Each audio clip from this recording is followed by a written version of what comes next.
रांची के नगरी में रिम्स 2 प्रस्तावित है और जिस जमीन पर प्रस्तावित है उस जमीन को लेकर के लगातार विवाद हो रहा है। बता दें कि आज 24 अगस्त को झारखंड के पूर्व मुख्यमंत्री और भाजपा के नेता चंपाई सोरेन के द्वारा उस जमीन पर धान रोपने और हल चलाने की बात कही गई थी। एक अनोखे तरीके से आंदोलन की बात कही गई थी। इससे लेकर के हजारों की संख्या में वहाँ पर भीड़ के जुटने की संभावना व्यक्त की गई थी। उसके बाद से रांची जिला प्रशासन के द्वारा एहतियातन जो रांची के नगरी का जो वो क्षेत्र है जहां पर रिम्स 2 प्रस्तावित है वहां पर निषेधाज्ञा लागू की गई थी। इसके साथ ही 200 मीटर की परिधि में बीएनएस की धारा 163 के तहत निषेधाज्ञा लागू की गई थी।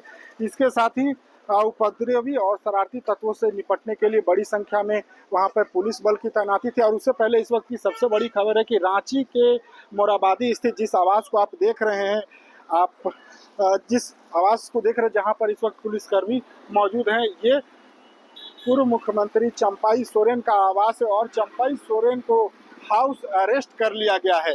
बता दें कि आंदोलन में विधि व्यवस्था की बिगड़ने की संभावना व्यक्त की जा रही थी और ये माना जा रहा था कि हजारों की संख्या में जो लोग वहां पर पहुंचेंगे उनसे शहर की शांति व्यवस्था भंग होगी। इसीलिए रांची के इस मोराबादी स्थित आवास पर देख सकते हैं, ये रांची के मोराबादी में ये पूर्व मुख्यमंत्री चंपाई सोरेन का आवास है। उनके आवास के बाहर बड़ी संख्या में पुलिस का बल यहाँ पर मौजूद है।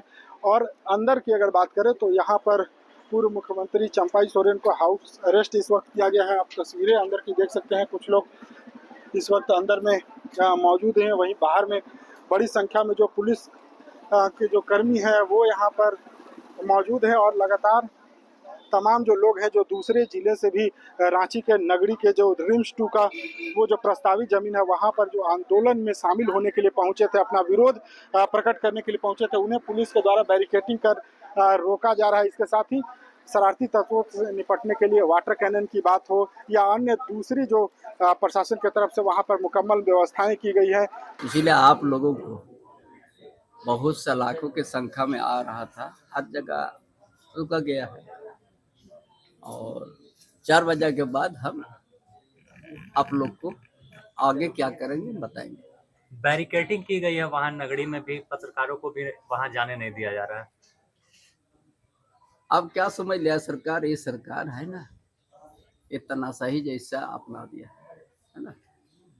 इसीलिए और यहाँ आज जिस यहाँ जुटने वाला था आदिवासी मूलवासी है ना, अगर नहीं रुकता तो एक आंदोलन का अलग ही रूप होता, जन आंदोलन। कोई लोकतंत्र को मानते हुए है ना, अपना बात को रखना है, अपना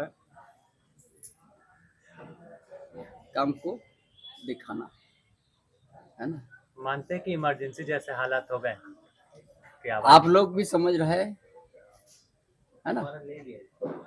इसीलिए शाम को 4 बजे हम सब चीज बोलेंगे। आगे की रणनीति क्या होगी? आगे भी 4 बजे बोलेंगे। वहां जो नगरी में लोग पहुंचे थे, क्या अपील करेंगे अभी उनसे? देखिए, वो हर तरह से आदमी वहां पहुंच रहा है, पुलिस वहां से भगा रहा है ना, कहीं खड़ा किसी को होने नहीं दे रहा है। एक सिंगल मोटरसाइकिल को, सिंगल आदमी को भी वहां जाने नहीं दे रहा है। पूरा झारखंड में उसी तरह जाल बिछा दिया है प्रशासन। क्या लगता है आपके आंदोलन से डर गई सरकार? अभी शुरुआत था। अब ये तो आप ही समझिए, ऐसा कभी आप सुने होंगे, ऐसा देखा नहीं होगा, नया देख रहा है। तब कश्मीर उसमें से आती थी खबर ऐसे। हाँ, तो यहाँ तो इस तरह से हर जगह प्रशासन को जाल की तरफ फैला दिया है। जो नगरी का वो जो प्रस्तावित जमीन है वहां पर जाने वाले आम से लेकर के खास हर एक व्यक्ति की वहां पर चिन्हित किया जा रहा है, उन्हें रोका जा रहा है। और इस वक्त की सबसे बड़ी खबर, पूर्व मुख्यमंत्री चंपाई सोरेन को रांची के मोराबादी स्थित ये जो आवास है उनका अंदर का भी मैं नज़ारा आपको दिखाता हूँ। इसी आवास में उन्हें फिलहाल हाउस अरेस्ट कर लिया गया है। एक तरह से कह सकते हैं कि जो आंदोलन के दौरान विधि व्यवस्था बिगड़ने की एक संभावना व्यक्त की जा रही थी, उसे देखते हुए ये पूरी कार्रवाई की गई है। सुनिए क्या कुछ कह रहे हैं जो चंपाई सोरेन को हाउस अरेस्ट किया गया है, इसके संदर्भ में रांची के city DSP CV Raman. Champai Soren के नेतृत्व में तो क्या इन्हें हाउस अरेस्ट किया गया है? देखिए, विधि व्यवस्था के संधारण हेतु निरोधात्मक कार्रवाई पुलिस के द्वारा की गई है और उसी के मद्देनज़र पुलिस जो है यहाँ पे बढ़ती नियुक्त है। तो क्या इन्हें जाने की इजाज़त नहीं है? जी नहीं। यहीं पे बोल रहे हैं। जी। कितने फोर्स डिप्लॉयमेंट किए? फोर्स पर्याप्त मात्रा में सभी जगह तमाम तैयारी। जी, सारी तैयारियां हैं, फोर्स हैं, मजिस्ट्रेट हैं, पदाधिकारी हैं पर्याप्त मात्रा में, सभी जगह पे बैरिकेड्स हैं। तो बल की प्रतिनियुक्ति और जो सुरक्षात्मक दृष्टिकोण से विधि व्यवस्था के संधारण हेतु जो भी उपाय हैं वो संपूर्ण है। क्या अपील करेंगे सर जो प्रदर्शन कर रहे हैं वहाँ पे? प्रदर्शन कर रहे हैं उनसे यही अपील है कि कानून को अपने हाथ में न ले, अगर विरोध है तो वो उसका एक जो तरीका होता है संवैधानिक तरीका उस तरीके से करे। कोई भी ऐसा कार्य ना करे जिससे विधि व्यवस्था को प्रॉब्लम हो सकती, और कोई भी इस तरीके का कार्य न करे जो अपराध की श्रेणी में आते हैं। आपने सुना कि ये डीएसपी साहब थे और इनके द्वारा साफ तौर पे कहा जा रहा है कि विधि व्यवस्था को देखते हुए शांति भंग ना हो, इसलिए ये पूरी कार्रवाई की गई है। और इस कार्रवाई के बाद अगर कह सकते हैं कि भारतीय जनता पार्टी के साथ साथ आदिवासी समाज के जो लोग हैं उन्हें अपने प्रशासन के प्रति काफ़ी नाराजगी देखने को मिल रही है। अब देखना होगा कि जो आज आंदोलन की तिथि तय की गई थी, बड़ी संख्या में लोग नगरी गाँव के लिए पहुँच रहे थे और जिस हिसाब से प्रशासन के द्वारा कार्रवाई की गई है, इसके बाद जो आंदोलनरत जो लोग हैं उनका क्या अगला रुख होता है। फिलहाल TV9 के लिए रांची से मैं अशोक कुमार।